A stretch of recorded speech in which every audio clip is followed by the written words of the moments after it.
Terima kasih Anda masih bersama kami di Political Show. Rencana Kementerian Sosial memberikan gelar pahlawan nasional kepada Presiden RI kedua Soeharto menuai beragam reaksi. Wacana pemberian gelar pahlawan nasional kepada Soeharto kerap muncul di setiap pergantian pemerintahan tetapi tak pernah terwujudkan.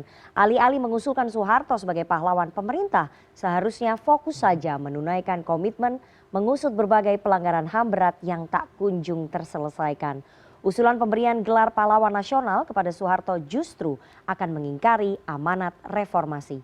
Pantaskah Soeharto bergelar pahlawan nasional? Itulah topik dialog kita pada malam hari ini, akan kita bahas bersama dengan para narasumber yang sudah hadir di studio. Saya perkenalkan satu persatu, ada Bang Rey Rangkuti, Direktur Eksekutif Lingkar Madani. Selamat malam Bang Rey. Malam.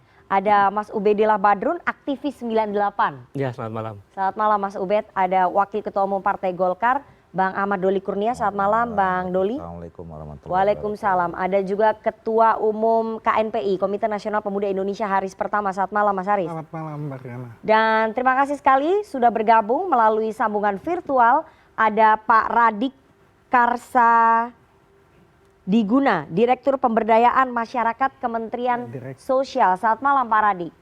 Terima kasih sudah meluangkan waktu ya.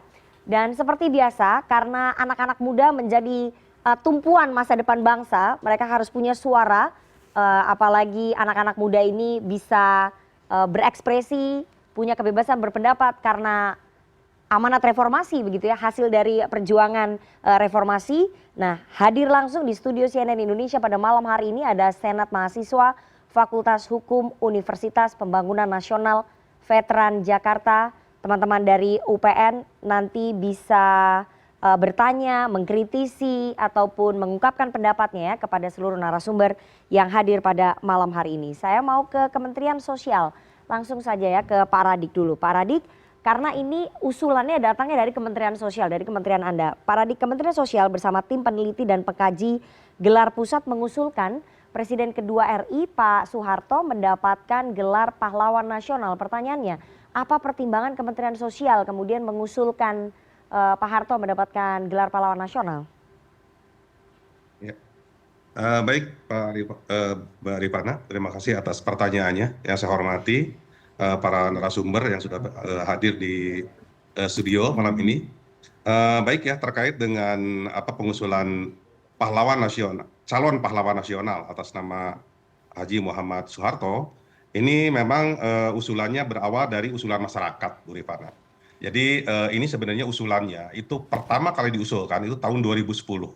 Itu 2010. Nah, kemudian 2010 itu sampai ke pengusulan ke Kementerian Sosial yang secara berjenjang diusulkan dari masyarakat, kemudian masuk ke kabupaten waktu itu pengusulnya adalah Kabupaten Karanganyar. Nah, kemudian dari Karanganyar itu diusulkan ke pemerintah Provinsi Jawa Tengah. Gitu. Nah, ini kemudian diusulkan ke Kementerian Sosial ya, dan kemudian dibahas oleh tim pengkaji dan peneliti gelar pahlawan waktu itu.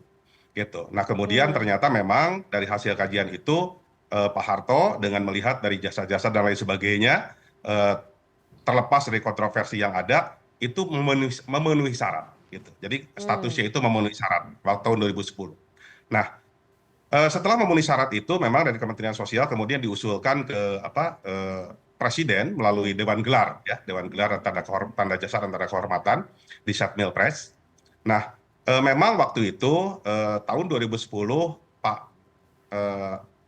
Jenderal Haji Muhammad Soeharto itu belum ditetapkan sebagai presiden, itu seperti itu. Nah, kemudian tahun 2015 juga diusulkan kembali ya untuk diusulkan sebagai calon pahlawan nasional ya, dan itu diusulkan oleh Gubernur Jawa Tengah dengan rekomendasinya, dan memang tahun 2015 juga sama ya, belum mendapatkan penetapan sebagai presiden dari belum penetapan sebagai pahlawan nasional dari presiden. Nah, kemudian tahun 2025 begitu juga ini diusulkan dari pemerintah provinsi dengan rekomendasi gubernur gitu, dan ini yang kemudian dilanjutkan oleh Kementerian Sosial untuk dibahas, untuk disampaikan kepada TP2GP, tim pengkaji dan peneliti gelar pusat ya, yang untuk kemudian nanti dibahas, ada 13 Baik, tim di dalam PP2GP, dan ini akan kemudian nanti memberikan rekomendasi kepada presiden oke, siapa-siapa yang nanti akan diusulkan kepada presiden. baik, Mohon maaf, memberikan rekomendasi kepada Menteri Sosial untuk siapa-siapa nanti yang akan oke, diusulkan kepada presiden untuk ditetapkan sebagai pahlawan baik. nasional. Dan ini nanti juga sebelum ke presiden, ini sebenarnya dibahas juga di Dewan Gelar, gitu kan, Dewan Hmm, Gelar hmm, tanda jasa tanda kehormatan, baik. seperti itu. Oh, Nah, memang saat ini eh, Bapak Jenderal HM Soeharto ini memang dalam statusnya adalah masih calon pahlawan nasional, baik, Pak gitu Radik. seperti itu. Oke, Begitu Bu Revana. oke, Pak Radik, artinya dari tahun 2010, 2015 Pak Harto ini sudah memenuhi persyaratan ya. Iya, betul Bu. Tapi kan pada saat itu bolanya atau political will-nya ada di presiden pada tahun itu ya, 2010, 2015 belum ada lampu hijau dari presiden pada saat itu. Iya, betul, seperti itu. Nah, artinya yang sekarang sebetulnya sudah memenuhi syarat. Iya, sudah Hanya memenuhi tinggal syarat. menunggu lampu hijau dari presiden yang sekarang. Begitu ya Pak Radik? Betul, seperti itu Bu. Oke, Iya. tapi Kementerian Sosial ini menyadari nggak bahwa pada saat mengusulkan pencalonan Pak Soeharto sebagai pahlawan nasional ini menimbulkan polemik dan juga pro dan kontra di publik?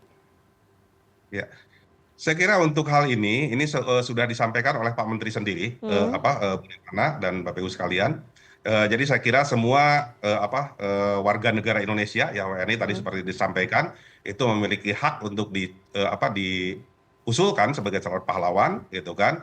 Eh, dari usulan masyarakat ya hmm. terkait dengan kontroversi, saya kira itu menjadi pertimbangan ya dari tim penilai dan Hmm. pengkaji gelar pahlawan gitu, dan itu juga sepenuhnya disadari seperti disampaikan oleh Pak Menteri di Oke, beberapa oke, wawancara ya di berbagai media seperti itu. Saya kira oke. udah Pak jelas Radik, disampaikan. kalau memang banyak penolakan di publik, kenapa tetap dilanjutkan? Ya, ini sebenarnya belum Bu. Jadi ini masih di tahap Nominasi, pengusulan pencalonan, ya. saya paham. Ya, Iya, pencalonan gitu. kenapa Jadi tetap belum. dilanjutkan ketika nominasi atau pencalonannya saja sudah mendapatkan penolakan di publik begitu? Ya. Nanti yang akan mempertimbangkan adalah tim peneliti dan pengkaji gelar pahlawan, Bu, Oke, gitu, gelar oke. pusat, Saya gitu. Jadi mau kalau tanya. kami itu secara normatif, prosedural, kami lanjutkan karena memang ini adalah usulan dari bawah, ya, Hmm, usulan dari masyarakat, gitu kan, hmm. nah, kemudian nanti ada tim khusus yang akan melakukan Oke, pengkajian dan penelitian secara lebih lanjut, seperti oke. itu, Bu. Silakan Bang Rey. Jadi saya mau tanya Pak Radik ya, 2010 sudah dinyatakan Kemensos layak jadi pahlawan kan, menurut Kemensos. 2015 sudah layak jadi pahlawan, menurut Kemensos. Apa yang membuat 2025 ini Kemensos nggak langsung aja menetapkannya sebagai pahlawan, mengusulkannya langsung sebagai pahlawan?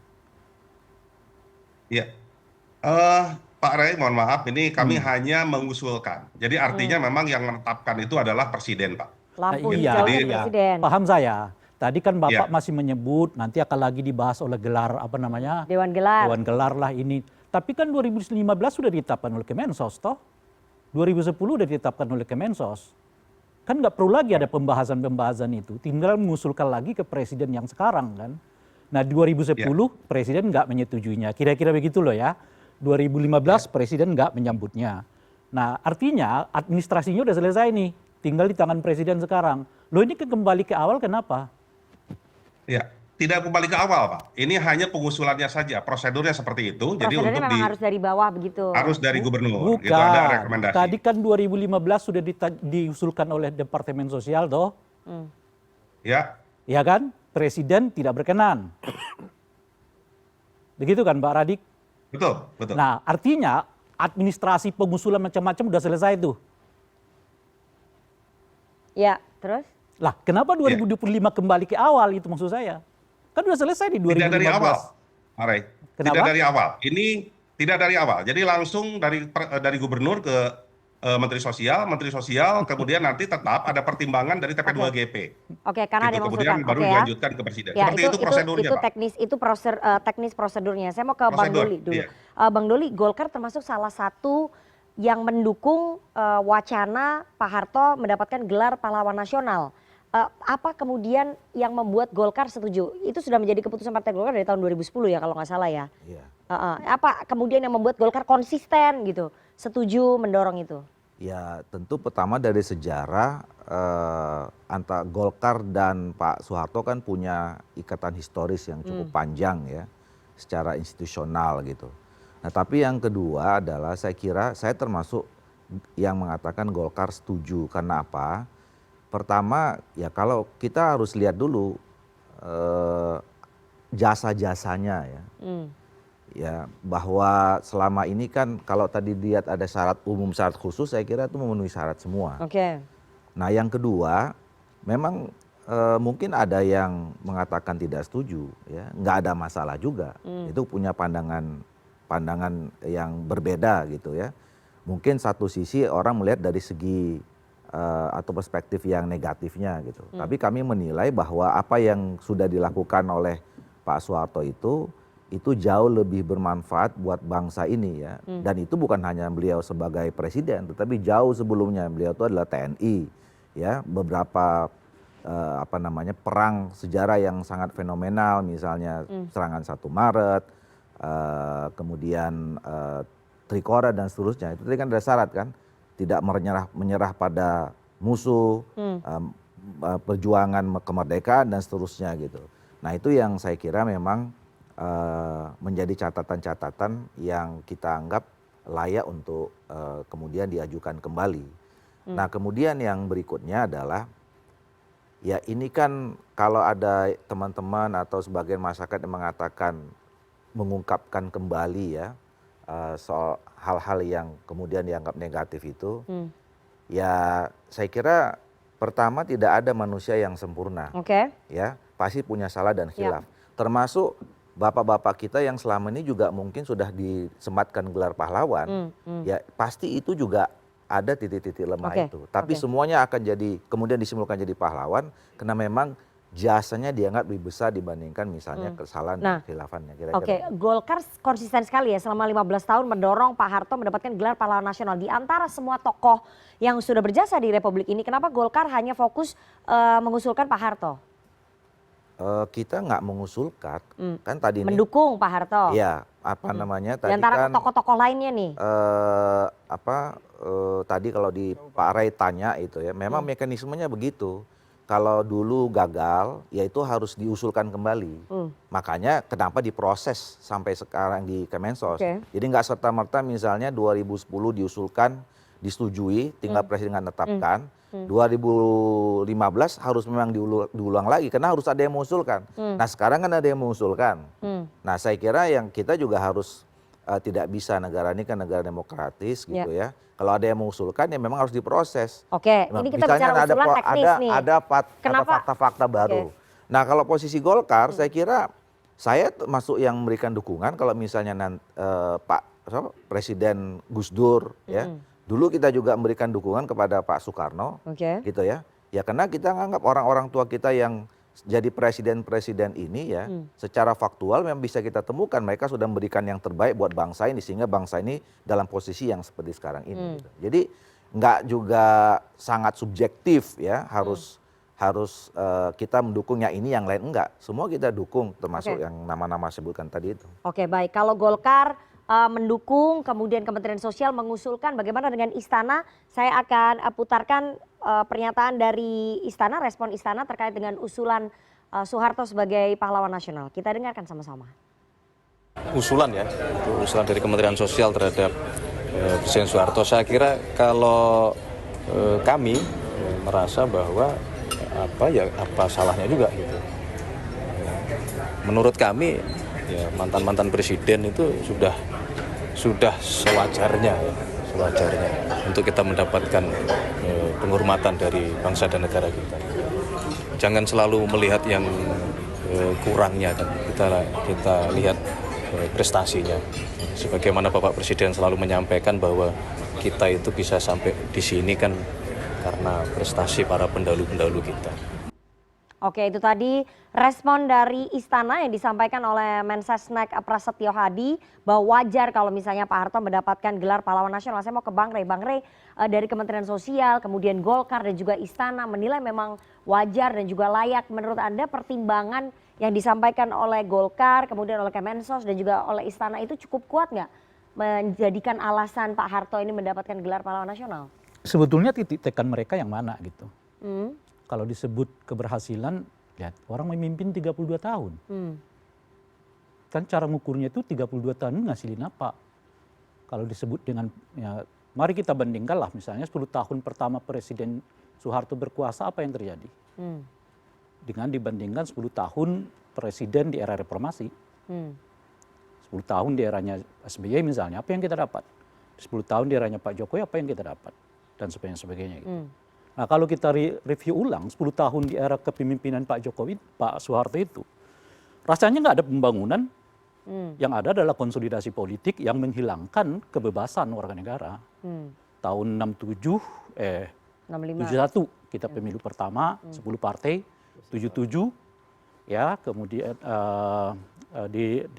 menjadi 2 partai dengan 1 ormas ikut pemilu kan. Lalu militer terlibat di dalam dunia politik, ya, memberangus ormas-ormas dan sebagainya dan seterusnya gitu. Jadi kalau misalnya membandingkan orang berkuasa dengan 30 tahun dengan 10 tahun, itu aja udah nggak kena gitu. Oke. Jangan-jangan kalau Doli berkuasa 30 tahun, bisa-bisa lebih hebat dari Pak Harto soal pembangunannya gitu. Jadi alasan-alasan 30 tahun loh tadi ya. nggak cukup kuat ya? Maksud saya kan mereka mengatakan Pak Harto berhasil membangun.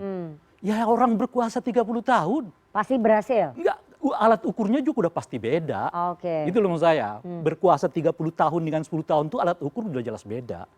Satu, situasinya juga beda. Anda berkuasa di era reformasi dengan Orde Baru, kamu kritik aja bisa hilang kok. Gitu. Dan dikorbankan oleh 30 tahun reformasinya, 30 tahun pembangunannya Pak Harto itu adalah kebebasan warga negara. Oke. Gitu. Jadi udah ditopang nih semua, warga negara nggak boleh kritik, ya ormas ada ormas ikut pemilu satu-satunya gitu ya. Kemudian PNS saat itu istilahnya PNS kan bergabung dalam salah satu organisasi yang nggak boleh lagi di luar organisasi itu ada dan semua bekerja demi kepentingan ormasnya. Jadi alat ukurnya 32 tahun itu nggak jelas menurut Bang Rey? Bukan. Kalau orang selalu menggembor-gemborkan, Pak Harto itu sukses. Iya, dia berkuasa 30 tahun siapa yang nggak sukses? Gitu loh maksud saya. Gitu. Apalagi kalau ukuran suksesnya itu dibuat sendiri. Ada swasembada pangan yang 4 tahun. Swasembada pangan itu setelah 19 tahun dia berkuasa. Yeah. Dan itu hanya terjadi 4 tahun. 4 tahun setelah itu, amblas lagi. Oke. Dan sebagainya gitu. Makanya kalau kita berbicara soal sukses, dari aspek waktu aja udah nggak kena gitu. Yang saya mau katakan itu jangan bicara suksesnya deh. Kalau you dikasih waktu 30 tahun berkuasa, jangan-jangan lu lebih hebat lagi dari itu maksud saya. Jadi menurut Anda alasannya nggak cukup kuat begitu? Loh iya, 10 dan kita mengorbankan hal yang sangat prinsipil demi 30 tahun berkuasanya Pak Harto itu. Apa itu? Demokrasi. Oke. Gitu. Mas Haris, Anda sebagai Ketua KNPI, Komite Nasional Pemuda Indonesia, kok Anda bisa mendukung usulan Pak Harto menjadi pahlawan nasional? Tadi kalau menurut Bang Rey ya alat ukurnya ini nggak jelas gitu loh. 32 tahun berkuasa ya udah pasti mungkin bisa hebat gitu. Ya, alasannya nggak cukup kuat. Gini, mungkin Bang Rey lihatnya sisi negatifnya. Ini kan yang selalu dikor-korkan sama aktivis 98, senior-senior saya lah. Tapi sisi positifnya kan nggak pernah diungkit. Satu, SD Impres dan Puskesmas itu di zaman Soeharto. Ya, PNS hari ini makmur, ya, itu zaman Soeharto. Bahkan sampai level bawah ya. Tapi PNS nggak punya hak pilih loh. Ya bukan masalah pada saat pilih. pemilu. Ini kemakmuran, kemakmuran. Dalam situasi perang yang tadi dibilang Bang Doli, ada mempertahankan negara serangan umum 1 Maret. Kan udah jelas itu. Ya. Nah kalau dilihat sisi positif dan negatifnya, presiden yang sudah mendapatkan gelar pahlawan itu ada Soekarno, Insinyur Soekarno, founding father kita. Itu juga punya sisi negatifnya. Kalau dibilang ada waktu zaman itu ada sedikit inilah polemik, Buya Hamka, Agus Salim, ya.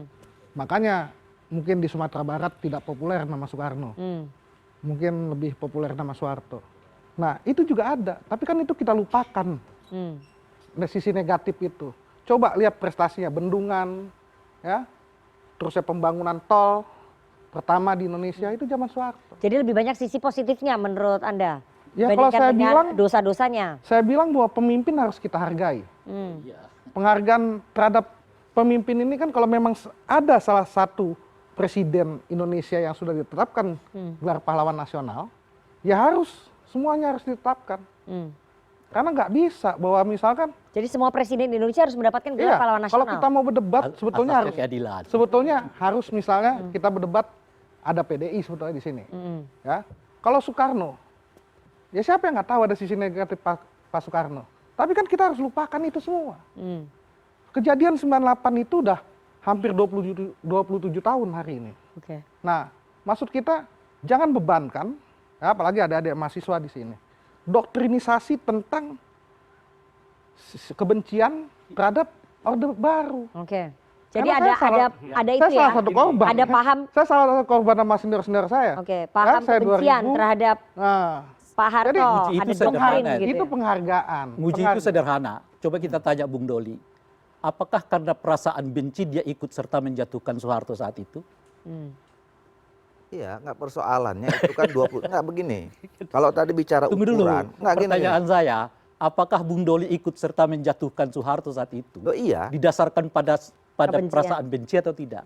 Loh, iya makanya karena nggak benci, sekarang kita juga jangan benci. Nah, itu Lihat, makanya, Nah, itu makanya. gitu loh. Oleh Dan karena itu 27 tahun yang lalu. Saya mau mengatakan begini. Nah, sekarang Bung saya Dol. mau Tunggu jawab dulu, tadi tunggu yang dulu. ukuran tadi itu. Karena sebetulnya bukan itu. Saya mau mengatakan kepada Bung Haris, orang menjatuhkan Soeharto itu jangan disebut lalu sebagai pembenci. Doli itu pelaku 98. Dia nggak membencinya. Saya pelaku 98 dan kami nggak ada yang membenci. Tapi kenapa kita melakukan? Karena ini kepentingan bangsa dan negara. Karena mencintai Indonesia. Karena reformasi lah Doli jadi anggota DPR sekarang. Anda jadi ketua KNPI. Itu maksudnya. Oke. Jadi kalau kita berdasarkan karena semata-mata, kalau begitu gugat Doli. Ya sebetulnya penurunan. Nah, tapi penurunan tidak ada karena juga di zaman Soekarno. tidak, enggak, yang saya mau Soekarno katakan juga itu, turun jangan setiap dari orang yang presiden. menolak Soeharto diberi gelar pahlawan itu berdasarkan kebencian, enggak gitu loh, Pak. Bukan gini Bang. Kenapa 98 tidak kritis saat Soekarno ditetapkan sebagai pahlawan nasional? Siapa? Aktivis Aktivis 98. 98. Saya kira Nah, ini kan kita perbandingan. Oh, iya. Ya, Oke. kita perbandingan ya. Dan Saat Insinyur Soekarno ditetapkan tahun 2012, kenapa anak-anak 98 aktivis 98 tidak bergerak? Ya kan Anda nggak tahu. Saya Padahal ada kejadian di tahun 66. Iya.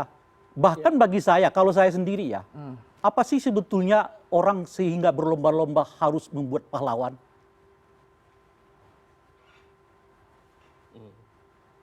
Kenapa Ya, harus karena semuanya jasa. diberi gelar pahlawan? Saya nggak ngerti. karena jasa. Karena bangsa ini berlomba-lomba menciptakan pahlawan. Seperti kita lihat akhir-akhir ini, politisi berlomba-lomba mendapat gelar akademik. Buat apa? Jangan Itu semua. tadi karena jasa. Jangan semua dong. Ya. Jangan semua. Jangan semua. Enggak, Gua Abang Doli sebelum jadi enggak loh. politisi, gua udah sekolah, Bos. Ya, silakan dijawab sebagai aktivis 98. saya memberikan perspektif yang coba saya tarik secara objektif. Sebetulnya tadi yang diungkapkan oleh dari Kementerian Sosial, Radik, ya. Pak Radik itu menunjukkan bahwa ada objektifikasi yang kemudian menjadi aneh kalau sekarang Soeharto menjadi pahlawan. Karena orang yang sama diajukan ke kementerian yang sama, Selama mekanisme 15 yang tahun. sama, 2010, 2015, dan sekarang kalau kemudian tiba-tiba menjadi pahlawan, itu ada persoalan yang sangat serius dalam penentuan dan kategorisasi pahlawan. Satu. Yang kedua, tadi Bung Doli menyebutkan memenuhi syarat. Begitu. Saya lihat tidak memenuhi syarat. Gimana? Misalnya, pahlawan adalah mereka yang memiliki integritas dan bisa menjadi teladan bagi bangsa ini. Di syarat yang kedua, Soeharto itu telah ditetapkan sebagai tersangka korupsi pada tahun 2000 oleh Kejaksaan Agung. Bayangkan, koruptor menjadi teladan dari bangsa ini. Ini persoalan serius. Yang kedua, dalam kekuasaan Soeharto ada 10 pelanggaran HAM yang juga pelanggaran HAM itu ditetapkan oleh pemerintahan Jokowi. Di antaranya peristiwa penculikan, peristiwa Mei dan seterusnya. Pelanggaran HAM itu ada proses pembunuhan dan penghilangan manusia. Oke. Satu manusia saja terbunuh, bagi kami itu persoalan. Bagaimana orang seperti ini menjadi teladan? Kemudian yang ketiga, kalau tadi Bung Haris mengatakan bahwa kenapa Anda tidak komentar tentang Soekarno, baca buku saya jelaskan bagaimana kekuasaan Soekarno juga mengalami proses otoritarianisme ketika kita muncul pada waktu itu. Jadi proses yang sekarang kemudian kita perdebatkan itu, lihatlah secara objektif. Dan kesalahannya lebih substantif Soeharto ini. Ada korupsi dan sudah ditetapkan, ada pelanggaran HAM dan sudah ditetapkan oleh pemerintah sendiri pelanggaran HAM-nya. Lalu menjadi teladan. Bagi kami menurut saya ini problem serius. Artinya bangsa ini nggak punya ukuran moral dan etik. Ini persoalan serius. Jadi kalau menjadi pahlawan menurut saya cukup sudahlah. Mantan-mantan presiden itu tidak harus menjadi pahlawan. Biarkan Soeharto seperti sebuah teks yang dibaca oleh publik, yang dibaca oleh rakyat. Biarkan rakyat secara subjektif menilai sendiri. Tidak usah negara intervensi ditetapkan menjadi pahlawan begitu. Cukup Soekarno sajalah, itu sudah terlanjur. Silakan Bang Doli. Saya mau jawab dulu. teknis. Ya. Itu tadi soal objektifikasi soal orang yang diusulkan kemudian gagal tahun berikutnya gitu. Itu banyak pahlawan yang melalui proses seperti itu. Saya termasuk yang terlibat. Ada satu tokoh di organisasi saya yang pada akhirnya di tahun kedua ditetapkan. Padahal tahun pertamanya itu sudah proses lolos di Kementerian Sosial, tapi Presiden tidak menetapkan itu. Jadi itu tidak bisa jalan sama ukuran. Gitu. Nah yang kedua, saya kira begini. Soal teladan tadi, tidak memberikan teladan nih, ada persoalan moral ketika menetapkan. Kan itu kan sarannya udah dibuat ya. Ada 8 yang umum, ada khusus gitu ya. Oke lah 1 atau 2 memang tidak cocok gitu, tidak masuk. Tapi yang lainnya itu yang saya katakan tadi, sebagian besar memenuhi syarat seperti itu ya. Nah sekarang gini, kita kembalikan saja. Ini kita juga nggak bisa, kita semua ini masing-masing punya pandangan, punya perspektif. Masyarakat udah 3 kali nih, Jawa Tengah 2010, 2015, 2025 mengusulkan. Itu kan nggak bisa juga kita bilang, lo jangan usulin kan, jangan kamu usulkan gitu. Nah sekarang sudah ikutin prosesnya ya. Kementerian Sosial sudah jalan, kemudian nanti diserap. Mana nih yang paling banyak? Karena kalau bicara tentang siapa yang merasakan paling ini, itu saya berapa kali itu datang saya kebetulan sering banyak ke Papua. Itu orang masyarakat di sana itu ya yang transmigran segala macam itu. Kalau ditanya itu pro Pak Harto semua itu. Oke, baik. Tapi gitu, ada juga yang kemudian tidak sepakat. Jadi ada jadi gini, nggak bisa pada kemudian ujungnya, menjustifikasi mana yang paling banyak, yang nggak usah pakai yang begitu-gituan lah yang tadi itu Dewan Gelar lah, apalah polling aja. Kita punya selesai gitu kita loh. punya perspektif masing-masing dengan ukuran Enggak, saya mau mengatakan mana Gitu paling loh. banyaknya Jadi itu. tadi perlu dikoreksi Bung Doli. Tapi kan Syarat- ilmu pengetahuan nggak syarat bekerja di pahlawan situ, Bung. Itu utuh Ilmu dia. pengetahuan nggak bekerja di situ. Ya kan? Jadi syarat tadi, yang poin-poin itu syarat yang utuh. Dia tidak bisa satu syarat tidak terpenuhi lalu kemudian dia menjadi pahlawan. Itu integral begitu. Kemudian yang kedua, proses tadi yang disebut objektifikasi, menurut saya justru pernyataan Bung Doli itu menjadi sangat subjektif karena bergantung dengan presiden.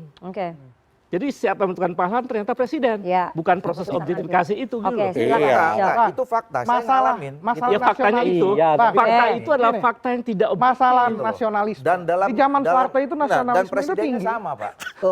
Jadi Anda mau mengatakan sekarang nasionalismenya enggak? Enggak. Saya mau ceritakan tadi. Enggak. Anda nasionalisme Ada yang nggak hafal Pancasila dan lain-lain. Anda nasionalismenya Zaman Soeharto itu, Anda nasionalismenya wah tinggi. Oh, Makanya saya menghargai jasa Pak Harto. Siapa yang tidak tinggi di antara kita ini nasionalismenya?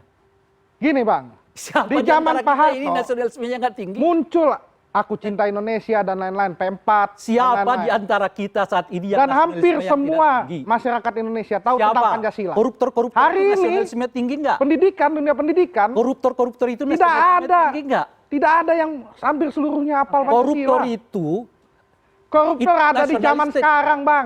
Zaman Soeharto Paling ada. banyak.